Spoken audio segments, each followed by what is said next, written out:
Hey there. Hi, how are you? I'm good. How are you doing? Better now. Now that you've landed? Now that I've landed and I'm settled. Yeah, good, good. Whoo, man. So thank you for joining the show. Thank you for being here on the upper room with me, in the upper room with me. And like I had mentioned in the introduction, it's a place where we get to talk about, what's going on in this thing called life, and then some of the tools that we can use to navigate this thing called life from a place of peace. Hmm. Right. So as I had mentioned in your bio that you've been working in the diversity, equity, and inclusion field for how long? Oh, for most of my career since 1979. Mm-hmm. Of course, it wasn't called diversity, equity, inclusion back then.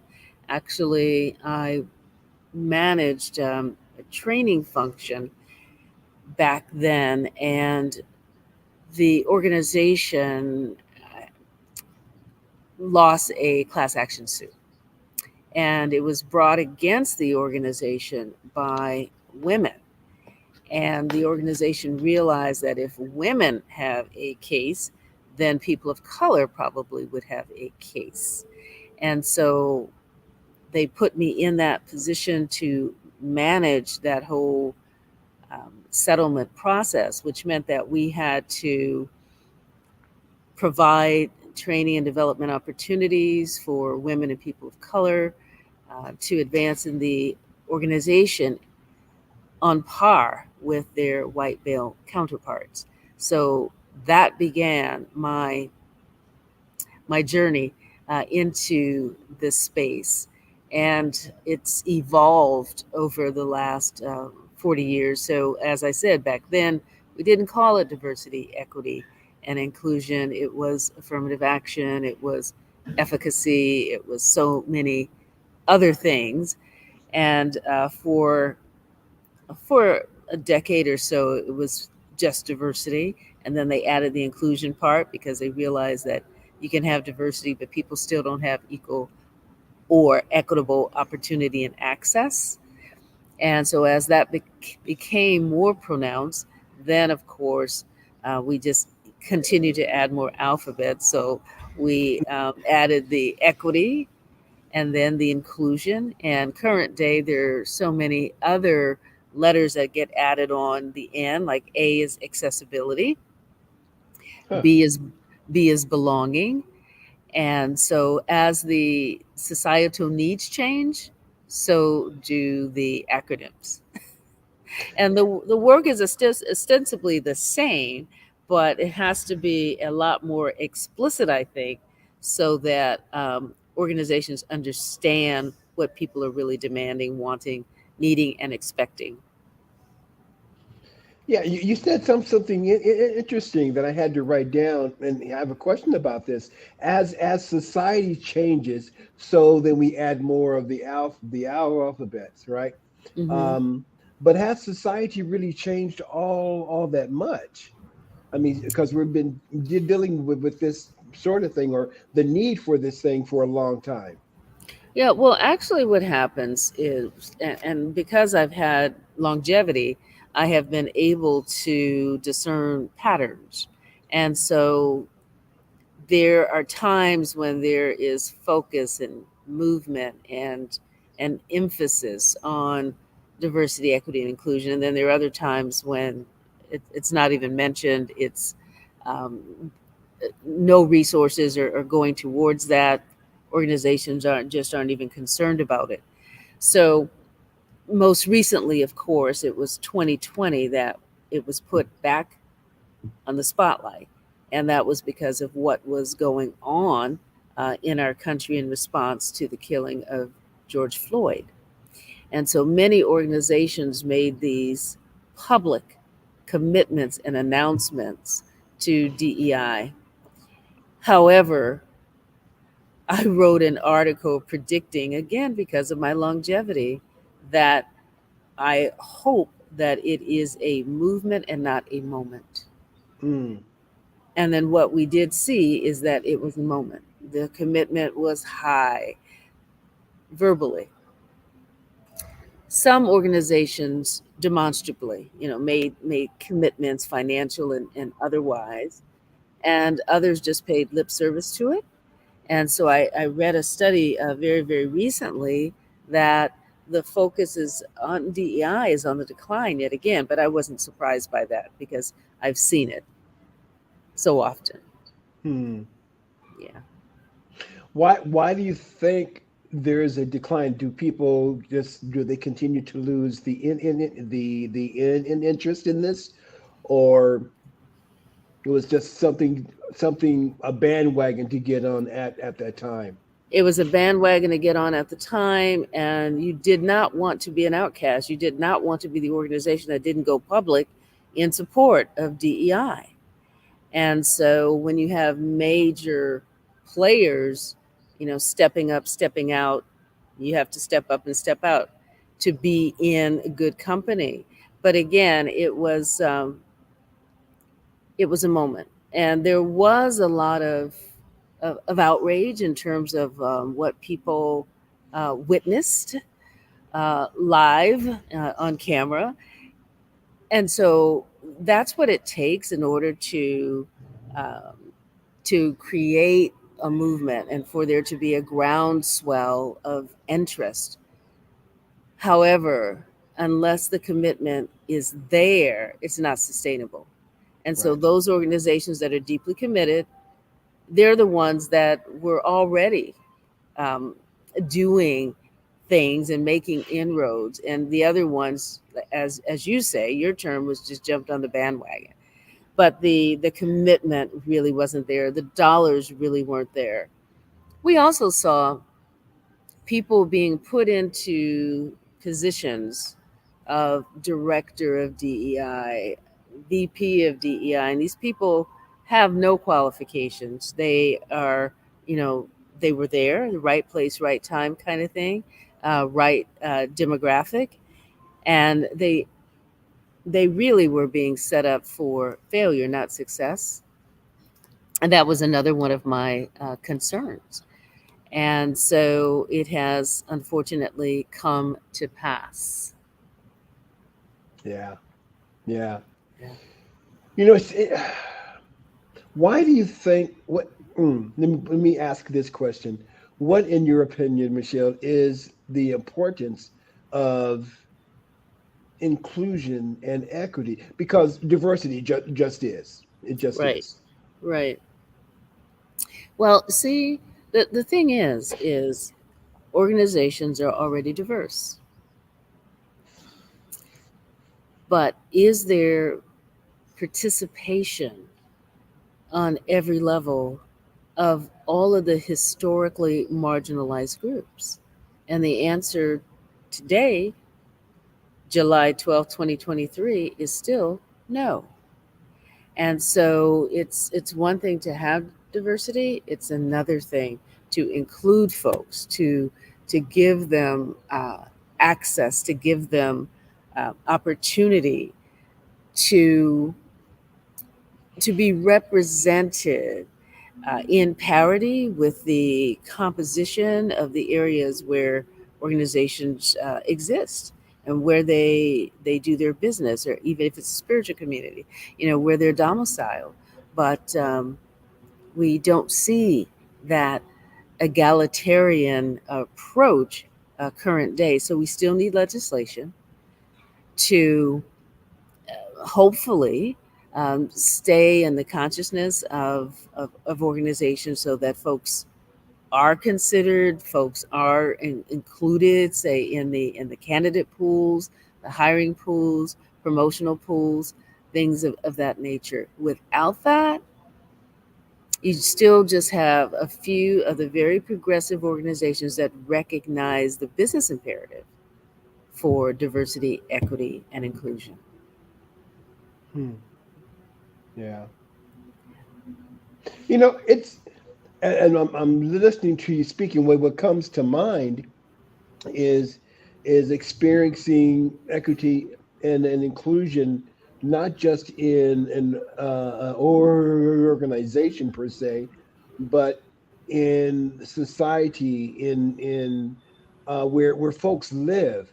You know, I was at a restaurant this morning, and so you can still feel where I where it's predominantly white, and you can still feel, um, not from everybody, because you know these days more and more people are wanting to share that love and all of that, but there's still that sense of separation. That's the best way for me to do it, I guess, because the opposite of inclusion is separation, right?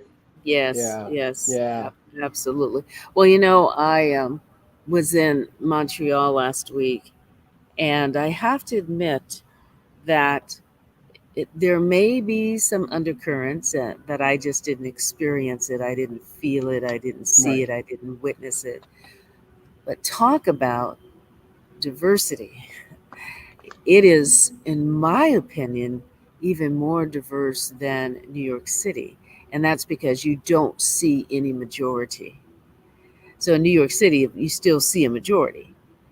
And then you have your people of color in the mix in significant numbers, but it's still dominated by whites and Caucasians. In Montreal, I did not see that. And I got to see people of color in leadership roles Mm. in in various capacities, and it was just so refreshing. I actually went to a circus, and it was a street circus because it was funded by the corporations, and it was to bring culture and the arts to the public. And the main acts featured people of color. Hmm. And so I just said, this just feels good. This just feels Good. right. Because when we are allowed to participate, we excel. Right. We excel in every area. But as you know, of course, we have not always been um, given access, and so we're not in positions commensurate with our talents and our abilities and our gifts in a lot of situations. Right. Right. What do you think, Michelle, in your from your perception, what do you think can help to change that, to shift that? Well, you know, in all honesty, and I'm going to go somewhat metaphysical on you, and that is if people really recognize how truly interrelated and interconnected we are, then there would be a greater appreciation for for every human being. So I just wrote up a piece to advertise a workshop that I'm going to be doing in very short order.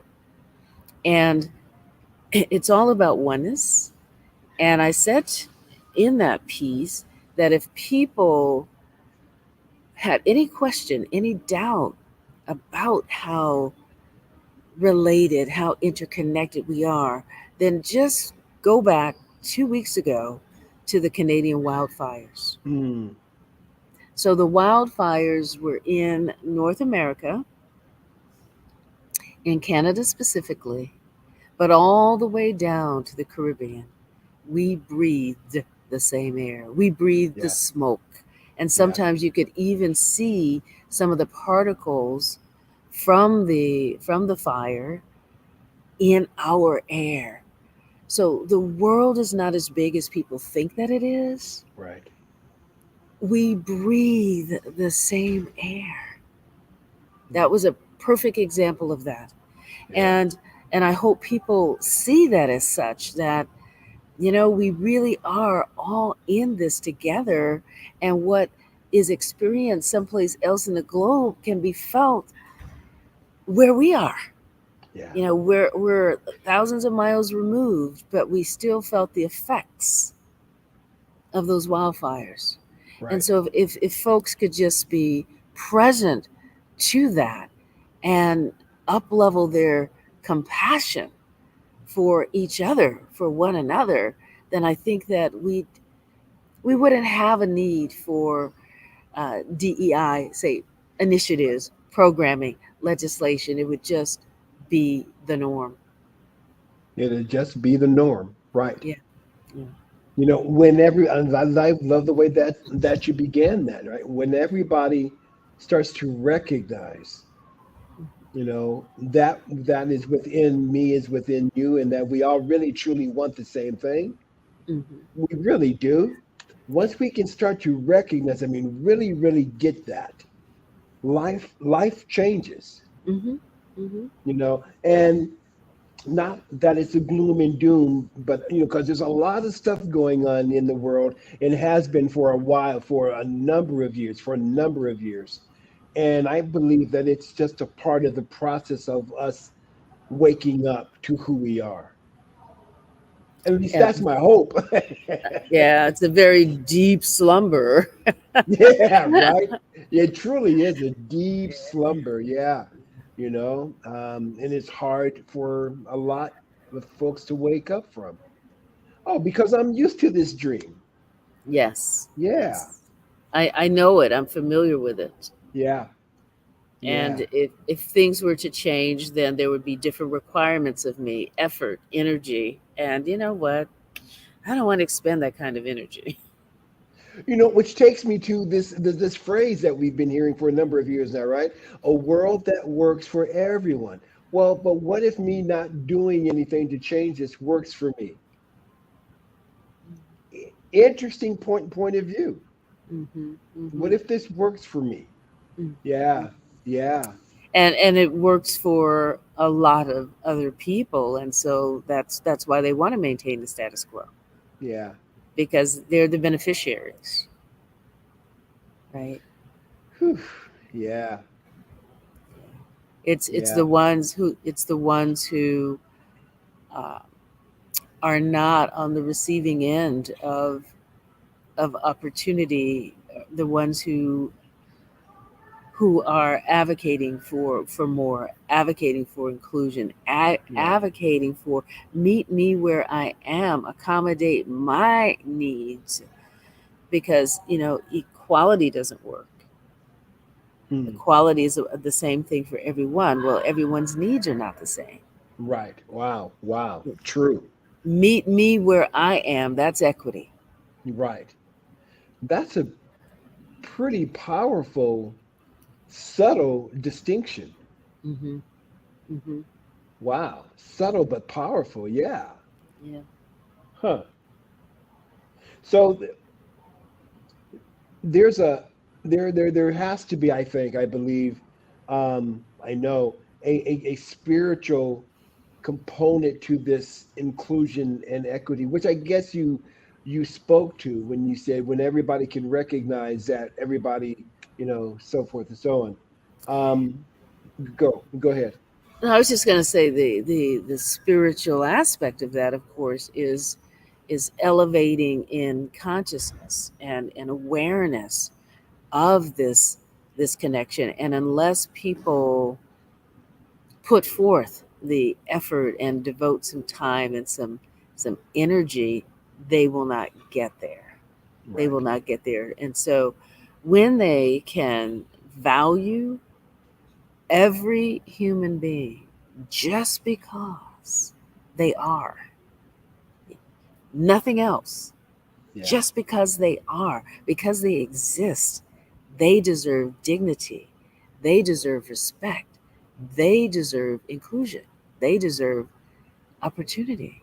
Yeah. And unless one is, again, putting some time, some energy, some effort, and some focus on expansion of their awareness and then understanding of some of these spiritual truths, we're always going to have this separation.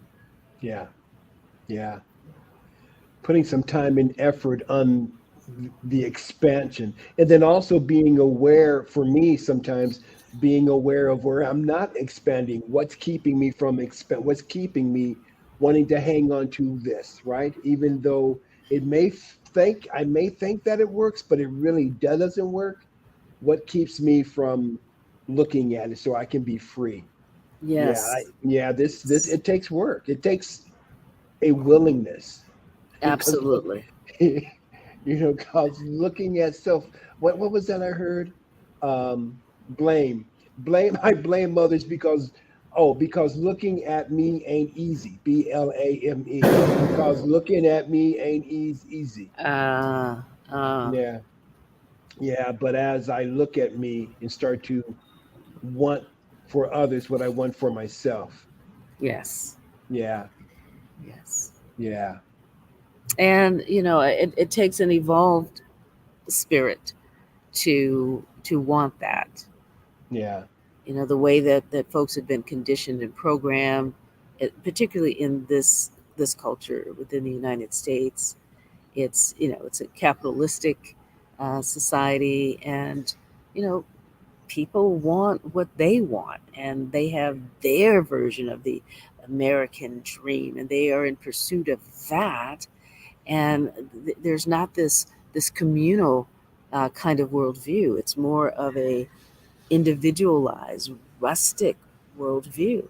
And so, as long as people possess that, then I think it's very, very challenging for folks to think communally, globally.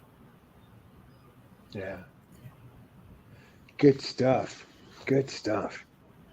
A couple more quick questions. Going Mhm, back to, and it's not really going back to DEI because mhm, DEI just is.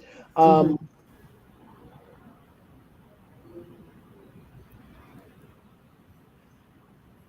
what what what is the spiritual importance?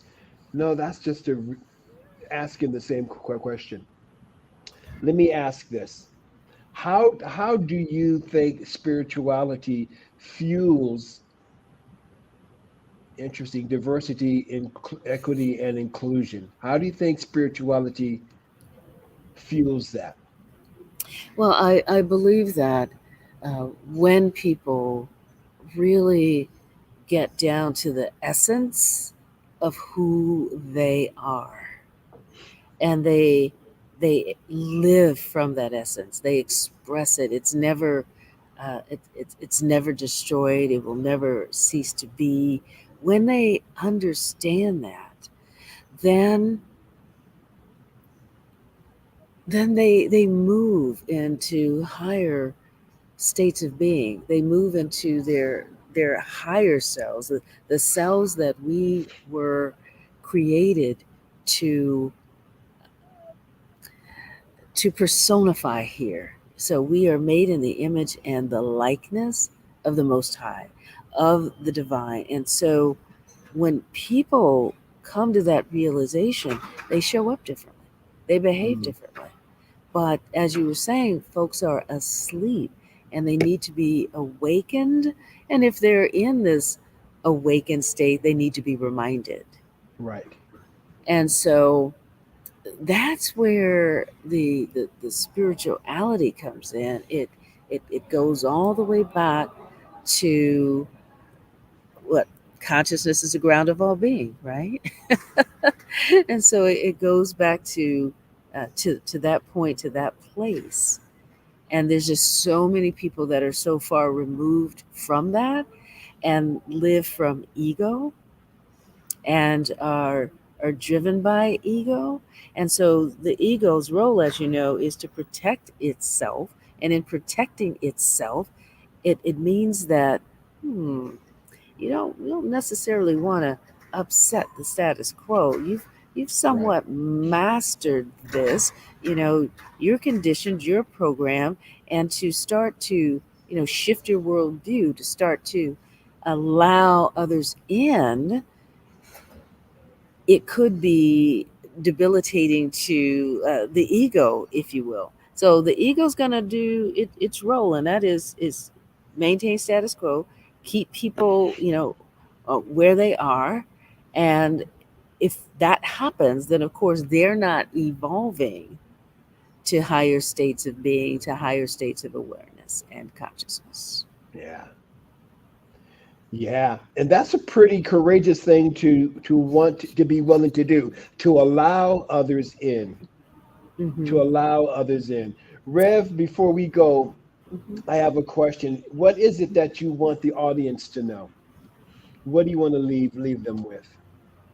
Well, what I'd like to leave them with is if folks could just, go within, close their eyes periodically, and just imagine a world where everybody has enough.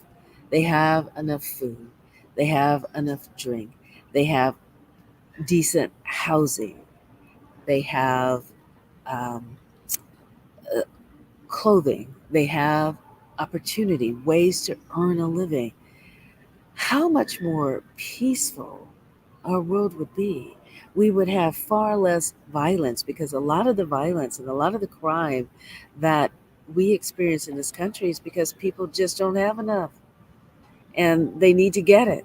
And they will get it by any means necessary, which means that if I have to do harm to you to take care of me, then so be it. But if those needs are met and satisfied, then there's less of a need to violate others, to engage in criminal behavior. What's the point? I have everything that I need. Yeah. Every need is supplied. And that's not to say that there aren't just some folks that are just some bad actors out there, because we have those too.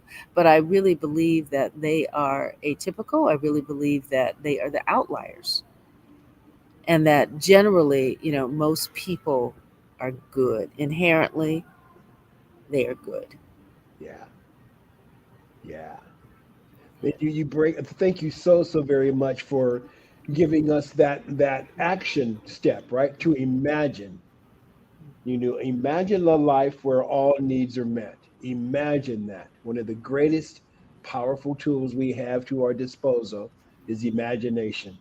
Absolutely, because it's limitless. Limitless. Yes. Yes. Yes. And feel into the imagination. In the upper room today, and I'm sure that we'll be doing this again. Thanks for having me. I so appreciate the opportunity. Thank you so much. Safe travels. Live inclusively. Live inclusively. Thank you. You're welcome.